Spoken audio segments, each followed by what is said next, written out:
Other side of e commerce. बहुत सारे seller को देखा है कि एक साल के अंदर ही वो अपना काम बंद कर देते हैं। ऐसा क्यों करते हैं? तो मैंने बहुत सारे लोगों से बात करके उनके अकाउंट चेक करके और कहीं पे 3-4 जगह पे काम करके मुझे पता चला कि वो एक साल के अंदर ही अपना बिजनेस बंद कर देते हैं। इसमें मैं अपने एक्सपीरियंस से बात करूंगी। आपको मैं ग्राउंड रिपोर्ट के बारे में बताऊंगी।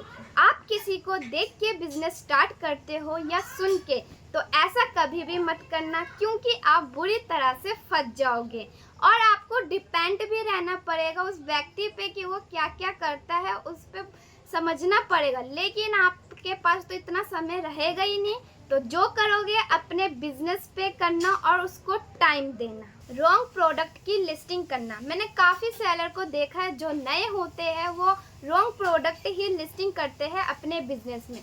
उन्हें क्योंकि ज़्यादा इन्फॉर्मेशन नहीं होती प्रोडक्ट के बारे में कि कौन सा बिजनेस में लाए और कौन सा चलेगा।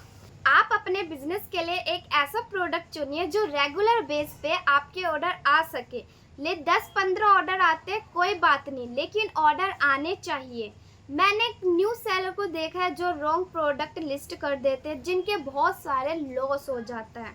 चलिए मैं आपको एग्जांपल से समझाती हूँ। एक भैया है जो कंपनी में काम करते हैं, उनका पोस्ट है एचआर का।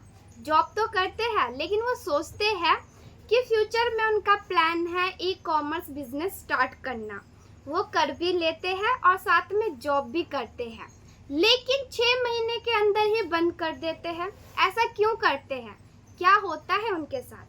तो मैं आपको बताती हूँ। उनका सबसे पहला गलती ये था कि उन्होंने रॉन्ग प्रोडक्ट में लिस्टिंग की। उन्होंने सबसे पहले क्लॉथ में लिस्टिंग की। अगर आप ई कॉमर्स में न्यू सेलर हो तो आप इन कैटेगरी में लिस्टिंग मत करना। तो वो मैं आपके नाम बता देती हूँ। तो पहला प्रोडक्ट है क्लोथिंग, दूसरा शूज़, तीसरा टॉयज़ और चौथा कांच वाले प्रोडक्ट में बिल्कुल लिस्ट मत करना। जो ई कॉमर्स में न्यू सेलर होते हैं वो रिटर्न पे ध्यान नहीं देते, तो उनके बहुत सारे रिटर्न आते हैं जिसके वजह से वो लॉस में चले जाते हैं। बहुत सारे कस्टमर रिटर्न आने से सेलर को बहुत लॉस होता है। कभी कभी कस्टमर रिटर्न में तो प्रोडक्ट ही नहीं आते, तो आपका प्रोडक्ट कॉस्ट भी लॉस में ही चला जाता है। मान लो कि आपका प्रोडक्ट 200 का है और मार्केट फीस आपका 220 कट गए, तो आपका प्रोडक्ट भी गया और मार्केट फीस भी। तो इन दोनों को जोड़ के आपका तो बहुत ज़्यादा लॉस हो गया 420 का। इसलिए आप रिटर्न पे कंट्रोल कीजिए। अब तो क्लेम भी पास नहीं होता। अगर आप न्यू सेलर हो तो क्लेम डालने की कोशिश करिए, क्लेम पास हो जाएगा स्टार्टिंग में। अगर आप न्यू सेलर हो तो आपको डेली वर्क करना पड़ेगा ई कॉमर्स के लिए। तो आप शुरू में बहुत मेहनत करना पड़ेगा। आपको प्रोडक्ट चेक करने पड़ेंगे, पास करने पड़ेंगे और आपको रोज़ लिस्टिंग करनी पड़ेगी, ऑर्डर बढ़ाने पड़ेंगे और को पता लगाना है कि ऑर्डर किस तरह से बढ़ाना है। ये सब आपको काम करना पड़ेगा। अगर आप न्यू सेलर हो तो आपको प्राइसिंग कंपटीशन का भी बहुत ध्यान रखना पड़ेगा, क्योंकि जो आप 600 में सामान बेच रहे हो वही प्रोडक्ट कोई और सेलर बहुत सस्ते में बेचते हैं, जिससे सारा ऑर्डर उनके पास चला जाता है और आपके पास ऑर्डर आने के बहुत कम चांस होते हैं। तो इसलिए प्राइस अच्छे से सेट करना। और अगर आप न्यू सेलर हो तो आपके पास कंप्यूटर या लैपटॉप होना बहुत ज़रूरी है। इन दोनों में से कोई एक भी हो सकता है, या कंप्यूटर या लैपटॉप। अगर आप ई कॉमर्स में न्यू सेलर हो तो आपको पहले इन्वेस्टमेंट करना पड़ेगा मिनिमम। तो पहले आप लैपटॉप या कंप्यूटर में करिए। और इन्वेंट्री पे, जब मैंने ये ई कॉमर्स का बिज़नेस स्टार्ट किया था तो मैंने इन्वेंट्री पे 30,000 रुपये से खर्च की थी। तो आप भी अगर आप न्यू सेलर हो तो आप भी 30 से 40,000 रुपये तक खर्च कर सकते हो।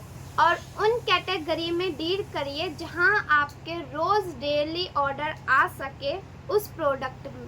अगर आप न्यू सेलर हो तो कोशिश करें कि अच्छे कैटेगरी के सामान बेचें, ताकि आपके पास रोज़ाना के ऑर्डर आ सके। अगर आपके पास 10-15 ऑर्डर आएंगे रोज़ाना तो आपके ऑर्डर बढ़ने के चांसेस है। अगर आपके बहुत सारे रिटर्न आएंगे तो आपका अकाउंट भी बंद हो सकता है।